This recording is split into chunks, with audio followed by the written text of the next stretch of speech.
Hey, everybody, welcome to another exciting episode of Smoke and Mirrors. Today's episode is brought to you by Caffeine Jitters. Boy, do I got them. Caffeine Jitters. This episode is also brought to you by Clowns. What the fuck is up with clowns? Clowns. Uh, okay, here we go.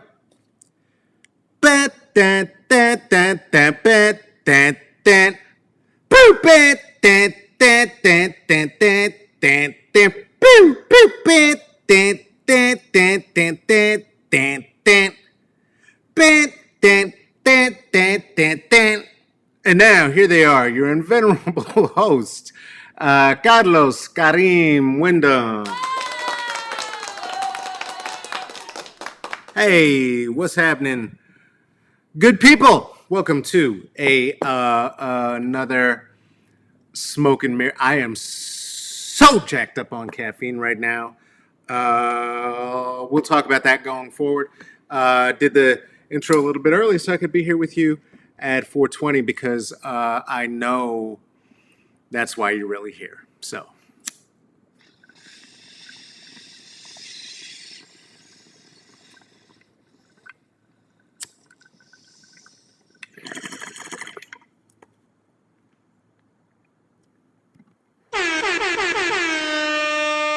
And that's the sound that lets us know that we are really here together. We're going to get into it because there's some stuff. The special thing that I promised you that I've been working on, that I've been massaging, I've been molding, I've been sculpting from clay that I took from a lake that had formerly been radioactive, and I took it to my studio and I shaped it into the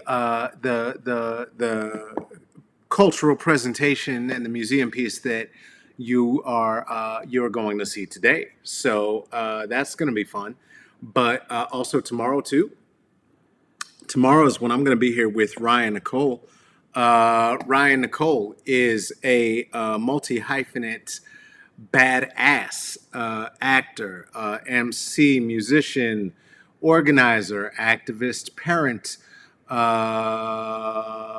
black woman. I mean, what the fuck else do you really need to know? That's Oakland's own. Oakland's own Ryan Nicole is going to be here with me tomorrow. We'll talk about our relationship, how we know each other a little bit, and going to talk about spirituality, spirit, black spirit, all the things you would expect to hear MCs and comedians talking about. Anyway, I am so jacked up. I am so jacked up on so much caffeine. Took one of them there day naps where you wake up and then you don't know what city you're in or necessarily planet you're on or where you're supposed to be, but the vibe is such that you know you're supposed to be doing something. And so you wake up to panic and cortisol. Um, at the point then I realized I didn't really have anything that I had to do because it's this. That the sleepies just kept getting a hold of me, and I considered not doing it today. I truly did, and then I considered also too just not giving you the special treat today, and maybe considering doing a bit where I would actually just keep saying that there was going to be a special treat that never ever happened. But I didn't want to do that either for two reasons. One, I don't like pranks. I used to like pranks quite a lot. Here's the thing about them: they're not funny. They're only funny if you're in a prank war with somebody who is aware that they might get pranked because they pranked you. That's fun. But just fucking with people by kicking a hole in their reality, in particular in this day and age, like in this time that we're living in together. You don't need that shit. You don't need that shit. It's 2020. We have COVID to deal with. We've got race riots to deal with. And coming up in short order, I'm sure, the Kraken is going to be released. And then what the fuck will we do? What the fuck will we do? So I do have treaty treat and the thing that I do want to talk about. I am highly caffeinated, as I said. And so part of the treaty treat is going to be about caffeine as such. I'm moving some shit around on the side. You know what? I felt slick because I was able to keep talking while I do that now. And I saw that I do have to look away from you whilst I'm doing other preparatory work. And I hope that in our future together in this relationship, there will be somebody else to do that so we can just be here. I could, I want to focus on you. All right, so here's the thing. I am jacked up. As we all get jacked up. And what I want to talk about starts in 1967. One of the most jacked up times in this country. 1967, the summer of 1967, was referred to by the whites as the summer of love. And for other people, it was the summer that the National Army was brought in to quell black people. This was happening, of course, in Detroit and across the country in what were known as the race riots. The race riots, of course, being a thing that is referred to whenever white people begin to riot against people of color and against, black people. So there was a race riot in 1967 in this country. This has obviously no relevancy now, but there was a race riot, and in that time, there was a mainstream beverage that was being offered to folk, and that mainstream beverage was cola. People love their cola. The adults would have, their parties, and they were doing their thing. And rum and Coke was a big thing. Cuba Libre, as we call it. If you are aware of the history of Coca-Cola being introduced to Cuba post revolution and having a Cuba Libre, a rum and Coke. Pepsi was a second choice, very popular, very, very, very popular. And there was another thing happening that was not experiencing that much popularity in 1967. And I want to get into it a little bit. That's 7-Up. 7-Up. And there's reasons that we're going to talk about it. One is that it didn't have caffeine in it. And I am so fucked up off the caffeine right now that I do understand why this was a selling point, right? They were also experiencing a problem in terms of what they were doing in 1967 with 7-Up. Most of the purposes of this drink were thought to be about settling your stomach or mixing it with an alcohol. It was not. They couldn't get kids to drink it. They could just to drink it, and so they did what you do when you want kids to drink something.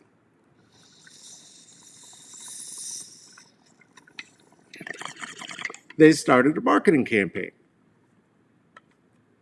and the marketing campaign, they had to position themselves against the other sodas, right? So the other sodas became mainstream Americana, and 7-Up became the soda. So it was unconventional.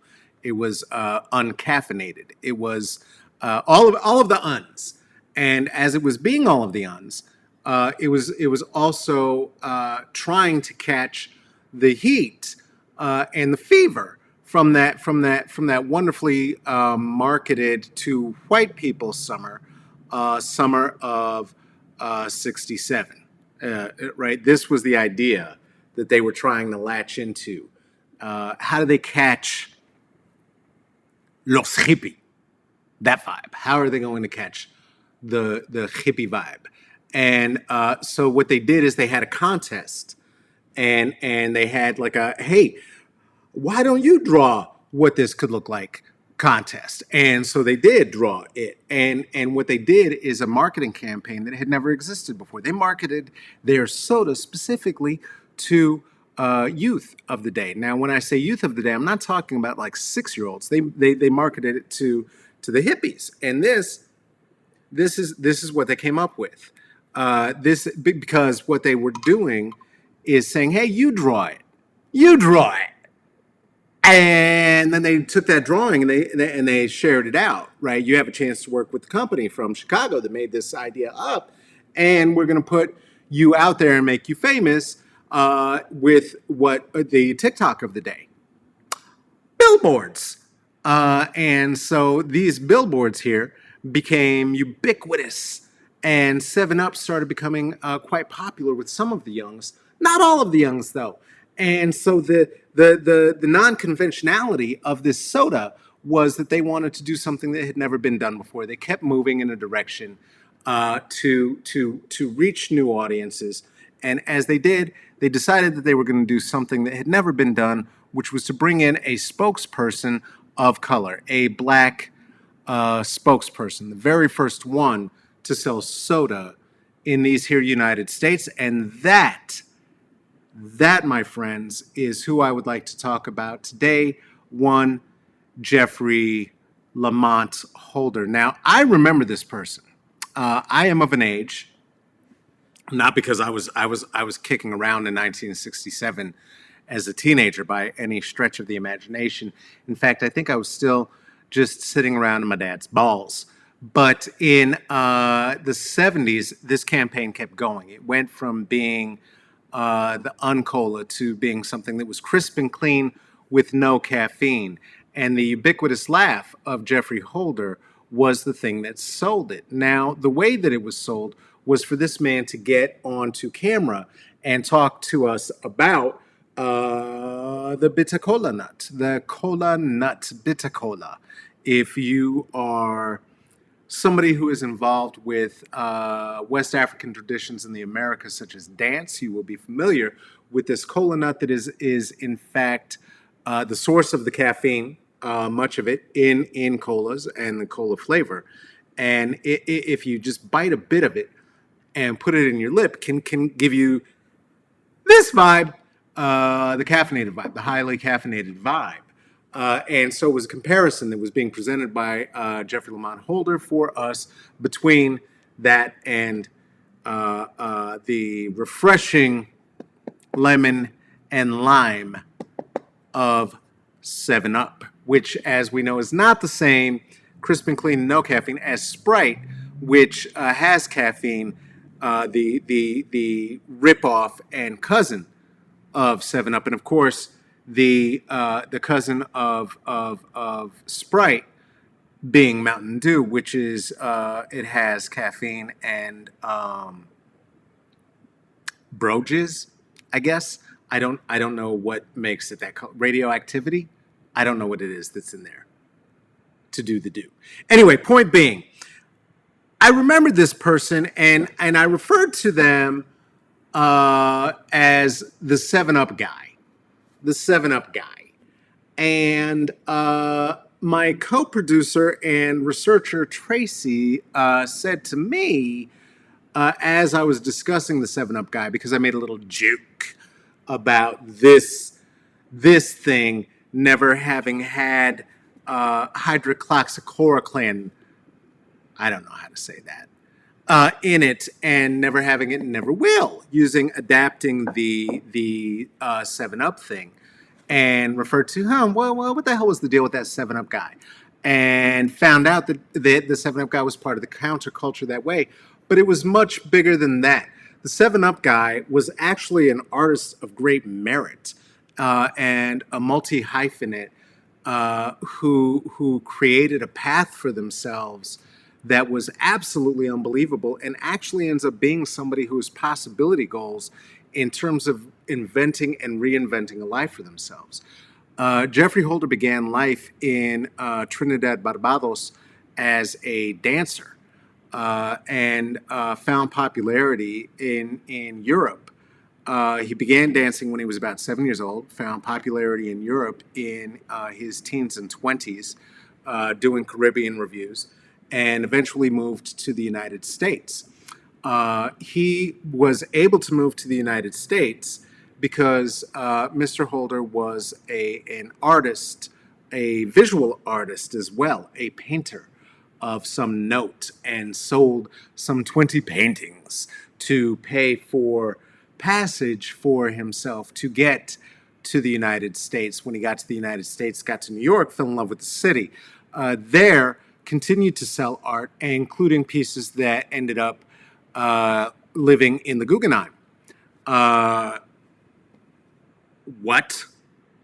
7 Up guy. 7 Up guy had art hanging in the Guggenheim that he paid for his passage to the United States with. Now, when he got here, it wasn't that he wanted to be necessarily just a painter. There was no pre-Basquiat vision for what was going to happen in their life, in this person's life. What he wanted to do was to do what he did naturally, which was to dance. To dance. And so he did. And he choreographed things that you may have seen. If you've ever seen Alvin Ailey, some of the pieces that he choreographed, they still do. They still do. I called him the 7 Up guy. He had choreographed for Alvin Ailey. He had sold art to the Guggenheim. He had used his art to move from Barbados to first Europe, then the United States, and then began to dance.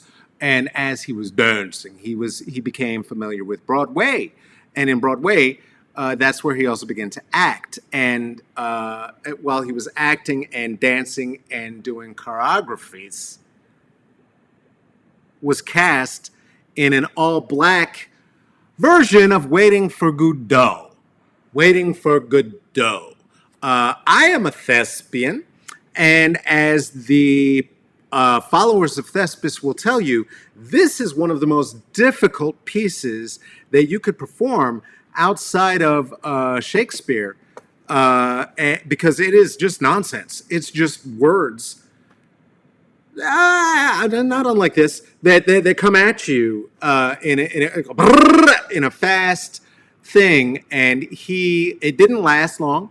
It didn't last long. It was on Broadway, though. It was on Broadway, and within that 7 months, became known as a real motherfucker because of his voice. It sounded, James Earl Jones wishes he sounded like Jeffrey Holder. This, if Darth Vader had a slightly Caribbean accent, that's what Jeffrey Holder sounded like. But it wasn't enough for him to be an actor, to use the art of elocution to continue to elevate his now three forms of art. Already triple threat at that. No. He designed the costumes and makeup for The Wiz. 7 Up guy. You'll notice, if you are watching and not just listening right now, that the makeup that was used in the original version of The Wiz, not the piece of polished dog shit that was put together by Barry Gordy as some kind of weird fucking thing to introduce us to the idea that maybe Diana Ross could act. She can't, and certainly cannot hold a note anywhere near what Stephanie Mills was capable of. No, but this was. Look at it. Look at the makeup. Do you see anything happening there? Do you see the West African influence? Look at the clothing. Look at how Scarecrow looks like Egungun, right? This is what Jeffrey Holder was bringing to the Broadway 7-Up guy, as I referred to him, was bringing to Broadway when I was in my diapers.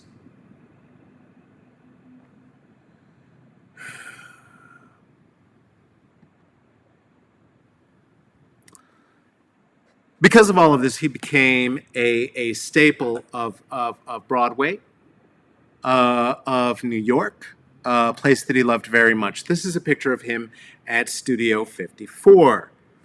You know, the 1-year anniversary of Studio 54, the home away from home of Grace Jones, of Sidney Poitier, of Michael Jackson, where the three of them, along with Tatum O'Neal, perhaps were oft found in the upstairs balcony, fucking and sucking and tickling and slapping upon one another on a giant pile of cocaine.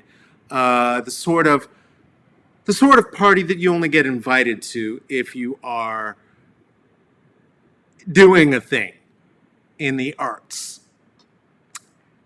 You don't have to be super famous to be super impactful. You could have this life where you end up playing, I don't know, Bond villains, villains in Conan the Barbarian, villains in all sorts of different things based on what you had done on Broadway.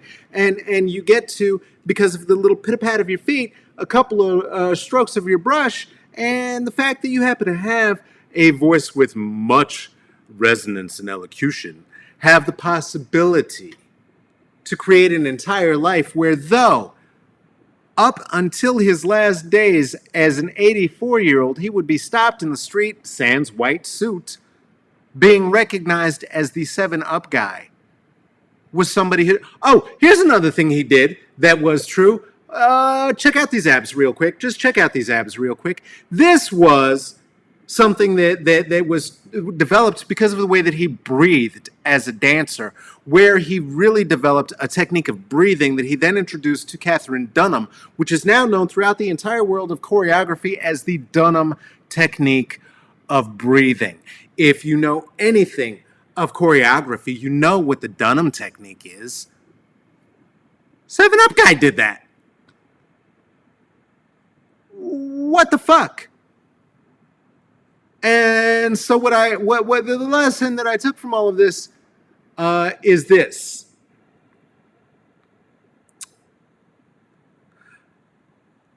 Don't ever underestimate the work that it takes for a black person to find any modicum of recognizable success in these here United States. Because for Jeffrey Holder to become 7-Up guy, he had to use choreography, he had to use paint, he had to use theater, he had to use acting, and it took years and years and years of self-invention, reinvention, and rediscovery. And even when we see this, tip of the iceberg. Tip of the iceberg. I stumbled into this shit like Luke Skywalker on Dagobah. You know what I mean? Like, I just underestimate motherfuckers having no idea what the fuck I'm talking about. Yes, indeed. Yes, indeed. Jeffrey Lamont Holder passed at the age of 84 some years ago. It was, what year was it? I wrote it down. 2014. He was 84 years old. This person, the voice, 6'6". So many other musicals that he had on Broadway. many of which I didn't know anything about. I'm going to look at the next page of shit that I wrote because he may have done. Oh my God. Okay, wait a minute. No, one more second. I'm sorry. I want to read some of his credits in terms of, you know who this is. You know who, beyond this, you know who this is. He was in Live and Let Die. He was in the original Dr. Dolittle, the original Dr. Dolittle. He was in Woody Allen's Everything You Always Wanted to Know About Sex. He was in motherfucking Annie. What? Never underestimate us. My God, he's written 2 books, both published. I've never written any books. I've never written any books. And here's the thing that drove him. This is what makes him goals. Beyond all of the success, beyond everything that he was able to accomplish, beyond living a life that was uniquely his own, he was very clear about why he did what he did and the reasons for it. And so, and again, this happened during the summer of love, as it were, and leaving the islands and coming to the United States and becoming the spokesperson for 7-Up just in the Summer of Love as the first black representative. The reason he did what he did, the reason that somebody as foolish as myself, as young as myself, could have looked at that person and thought, who is this sellout dude trying to sound like a Caribbean for a soda company?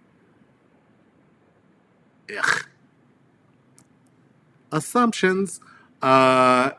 He knew why he was doing what he was doing, and what he said about it is this. I create for the innocent little boy in the balcony who has come to the theater for the first time. He wants to see magic, so I want to give him magic. He sees things that his father could not see.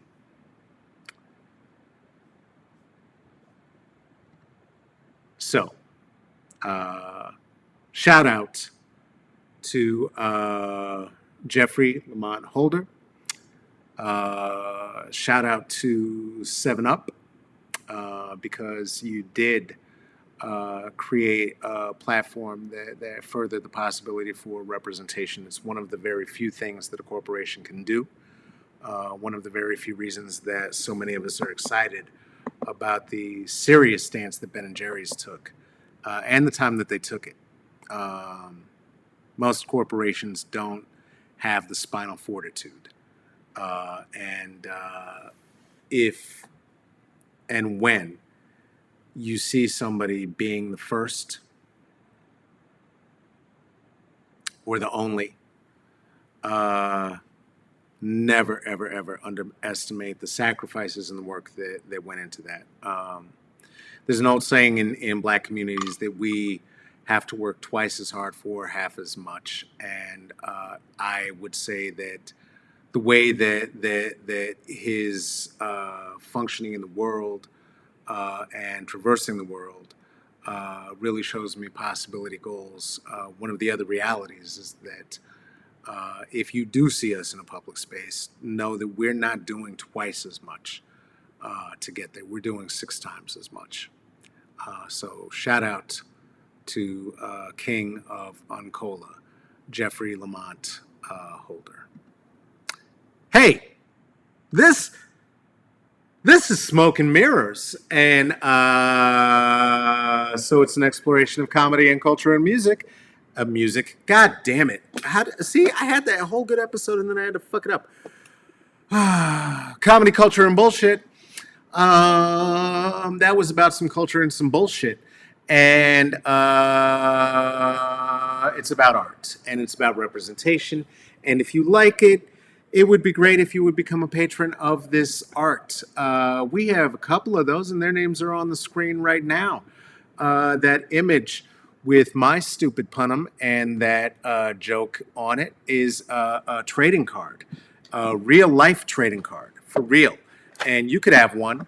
In fact, the first 20 supporters will get to the opportunity to have one of those of their very own, just like the ones that are currently held by Tracy, Natalie, Tarika, and Juliet. And there's only two ways to get one of these. You either become a patron, one of the first 20 patrons, or you're a guest. And that's how you do it. This is what they look like in regular ass real life. It is a real life trading card. Portland 2020. That's where I'm at. You can see it right there. I'm going to be here tomorrow with Ryan. We're going to talk about spirit and stuff. And she's a multi-hyphenate. And so also creation. I want to know how she makes all that she makes. She's a ridiculously sick MC. One of the best I've ever had the opportunity to work with. I'm really looking forward to that.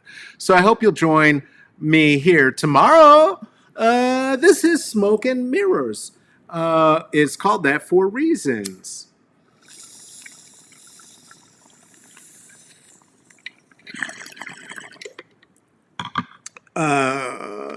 You can, if you'd like to just look at my face and not hear so many words from me, find me on IG at El Caballo Negrito. You can also find me, that says elcaballonegrito.com. That doesn't make any sense. Look at that typo. God damn it. Production team, fuck that up. Also, I say words, right words, that you can hear in your head if you know what my voice sounds like at Twitter, at Caballo Negrito.